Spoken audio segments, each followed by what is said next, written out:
I'm a certified broadcast meteorologist. I'm the only person in Phoenix that has that seal. I'm very scientific when it comes to everything in life. And my hairsprays is one of them. I have at least 4 different kinds. I'm like thinking about the chemistry of them and what they do. Okay, should be okay. Yeah. Oh, we did? 92, right? Oh, geez, I'm gonna come retweet you. That's ridiculous. We hit 92, we tied the record. 92 degrees, our first 90s of the year, and it was enough to tie the record that dates all the way back to 1972, an old one for us, tied today. More records are in jeopardy. Abundant sunshine again tomorrow, about 16 degrees above normal. So well ahead of schedule for that. You know, you sit here and you forecast day after day after day, and you start noticing, like, this is weird. This is different. We are getting hotter and hotter. So 92.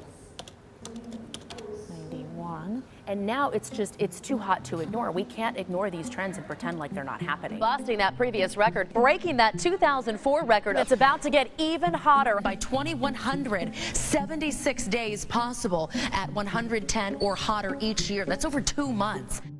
For a lot of people, they can't name one scientist that they know personally, but they know their local weather person. Across the state, temperatures unseasonably warm everywhere you look. Flagstaff tomorrow will hit. I'm the only access to a scientist that many of these people will ever get, because I'm in their homes every night on their television and they watch me.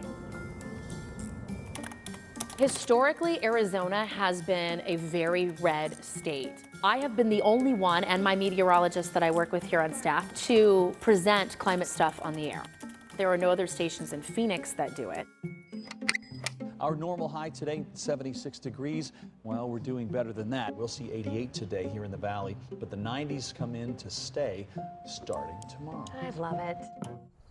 When I first started doing this, I said the words climate change a lot. I was really gung-ho about it. I'm like, I'm gonna talk about climate change. I'm gonna say climate change. I don't care if they don't like it. I'm gonna basically hit them with the truth.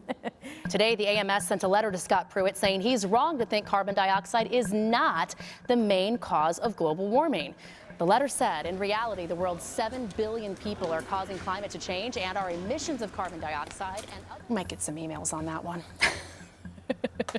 Sorry, I cannot and will not watch you anymore when you bring Just stopped watching ABC 15 due to your chief meteorologist that just can't control her opinion on climate change being real or fictitious is subject to various scientific Please just report the facts without your personal opinion coloring your forecast. I do try to respond if I see stuff like that, but, you know, I just move on, keep going. Yeah, keep going. All right, Amber, what do you got for us today? Phoenix's fastest warming season is spring. And since the 1970s, our average spring temperatures have climbed nearly 4 degrees Fahrenheit. What is the counter argument to people who say the climate isn't changing?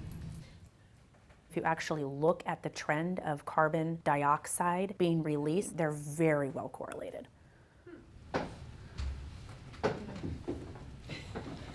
Luke's not a believer. We're gonna open up the can of worms again. Who opened it? Well, oh, be global. No, we always have haters.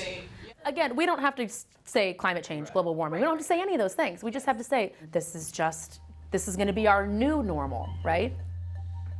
Spring is actually Arizona's fastest warming season. Average spring temperatures now are nearly 4 degrees warmer than they were in the 1970s. When I would say the words global warming or climate change, it would be a trigger for a half or more of my audience to just tune out and not listen to the science anymore.